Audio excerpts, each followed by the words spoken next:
Anne Speed. I was born in Paris, lived most of my childhood in France. And things changed after I met Anthony. And I'm Anthony Speed. I was born in London with a South African father and an English mother. So my childhood was split pretty evenly between the two countries until I was back in England and met Anne in France in 1974.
We had decided we liked travel, we'd enjoyed travel together, and we set off around the world in 1982. We travelled across Europe, down through Egypt, Sudan, East Africa, down to South Africa.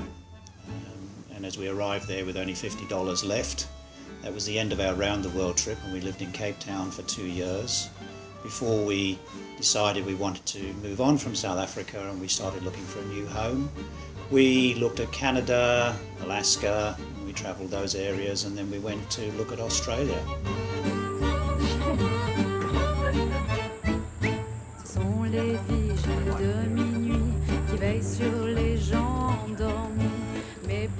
One evening I caught up with a friend of mine. We had coffee and we were talking about our next travels. And I mentioned that we had thought of going hiking in Bhutan. This friend said, "Oh, I know friends who went on bikes to Bhutan." Anthony was away at the time, so I came home, did some research, found this organised trip on motorcycles to Bhutan. So that was our first big trip on motorbikes since we'd ridden in Cape Town like 25 years before. So that started our adventure on motorcycles again in 2009.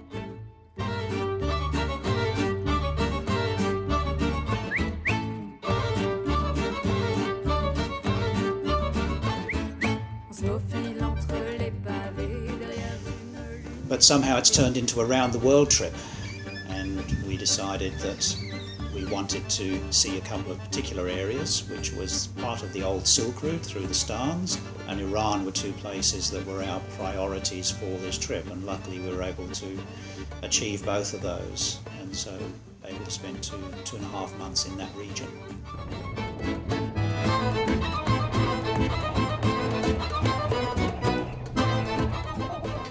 Came through Uzbekistan, Turkmenistan, and down into Iran, and that's where we spent just about a month, which was the maximum our visa allowed us, and we still didn't have enough time to see and do everything that we wanted to in Iran because of all the people that we met there.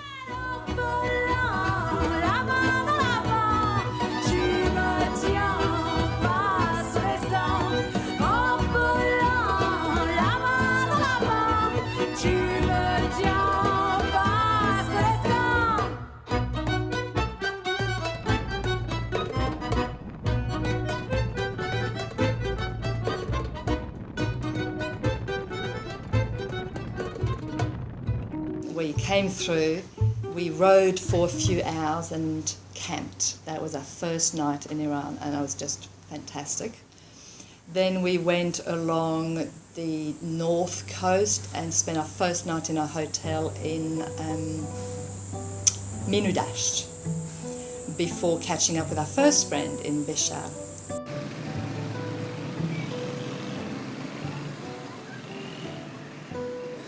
No, not a roundabout in Iran. but would you believe traffic lights? This is another in our series on educating you on traffic conditions in this region. So we caught up with Afroz, whom I'd met in Brisbane.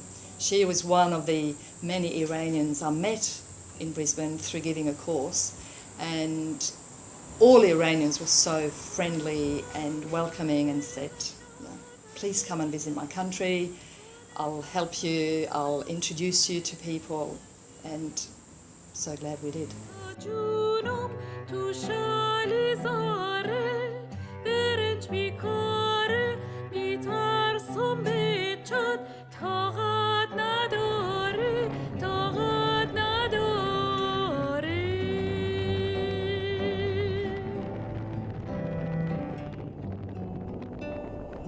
People would look in amazement and seeing a woman. So for me, the only thing I had to be aware of is to make sure I covered my head.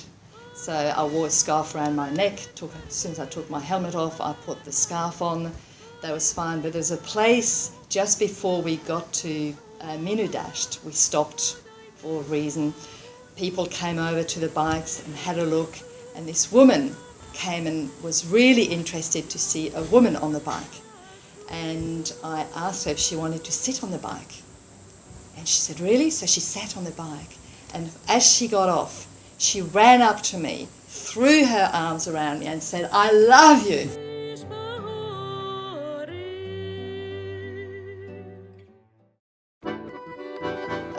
We did stop at one of the ski resorts, yes. But being summer, so we'd come down through the mountains. So we ran along the lake and then turned down. Karaj. We went to Karaj.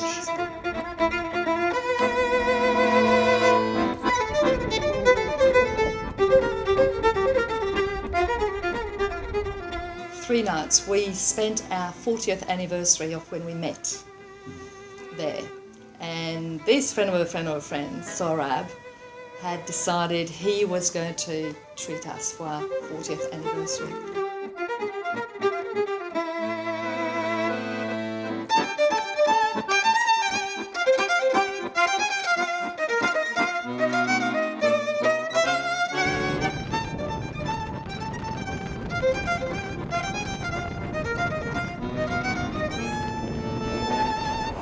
We then took on the traffic in Tehran on our motorbike, so that was an interesting experience for us.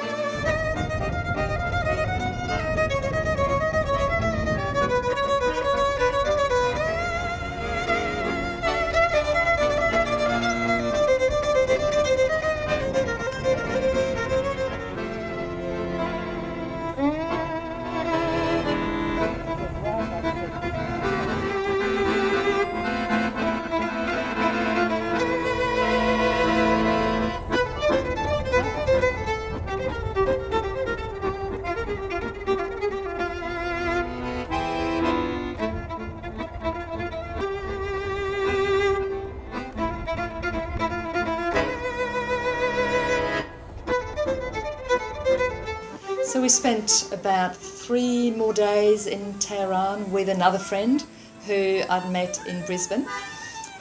Spent 3 days in her apartment. She showed us around Tehran.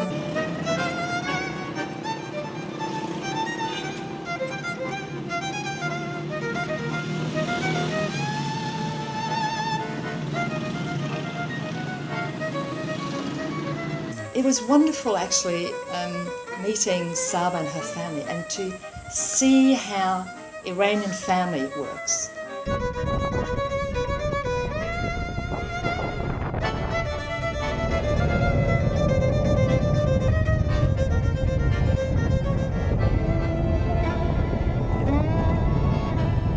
It's interesting because the people in Iran were so friendly towards us. They would wave. Every single car that went by would wave. Then they'd slow down. Then we overtake them again. Then they would overtake again, but now with their cameras. So they'd come really, really close to us.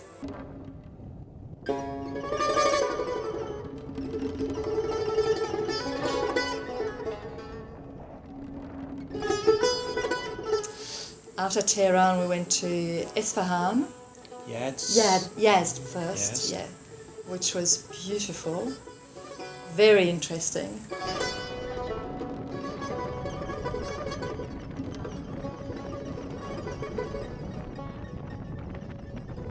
We enjoyed watching the bread making there, which was fascinating, because we'd seen the big bread and the holes and we didn't know how that was made. So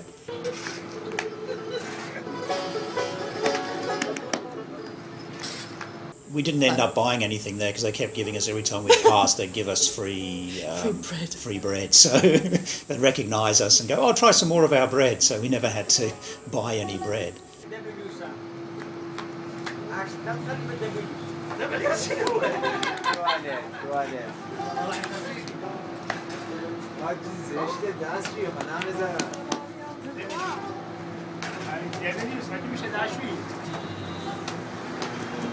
Isfahan. Again, we stayed with friends of friends of friends. Absolutely incredibly welcoming.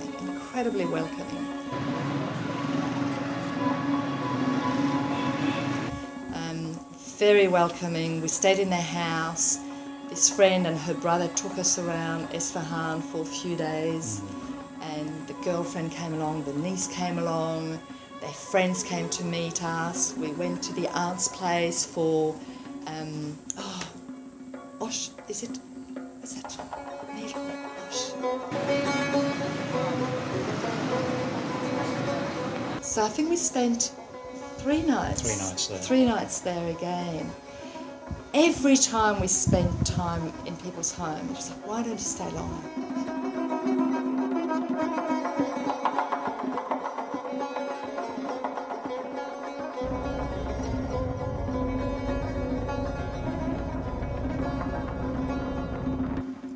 Isfahan, we headed towards Bandar Abbas.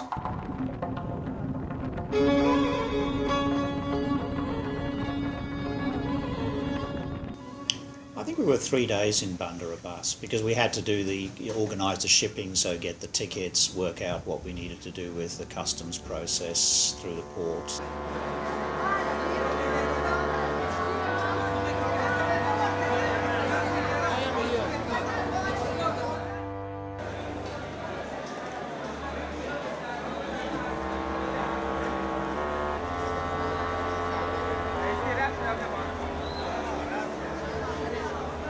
We were in one of the customs buildings, obviously looking lost because we didn't know which counter. It was a very, very big area. So we went to one counter and we're starting to deal with people behind the counter for the paperwork to ship the bikes. And this gentleman, Reza, saw us and spotted us as obviously, tourists that needed help. And he took us under his wing and we ended up spending the whole day with him.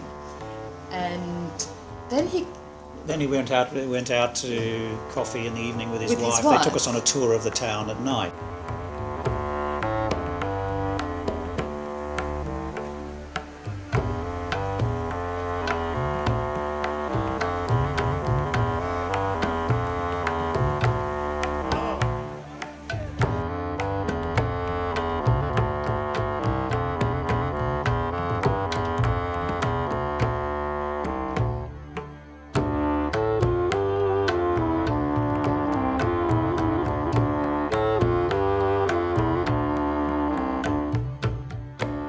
I would say that the Iranian people are the most welcoming people. They welcomed us into their home and we couldn't do anything to even show our appreciation. It's the most welcoming. And there were people that didn't know us. Many of them were people that were friends of friends of friends who said, "Yes, I will take them in. I will take them in." We had just a wonderful friends of friends who would take time off to spend time with us. They didn't know us, had never met us, didn't know anything about us. They took time off to spend with us, to show us around because they're proud of their country and wanted to show us as much as possible. Just could not think of any more that anybody could have done for us.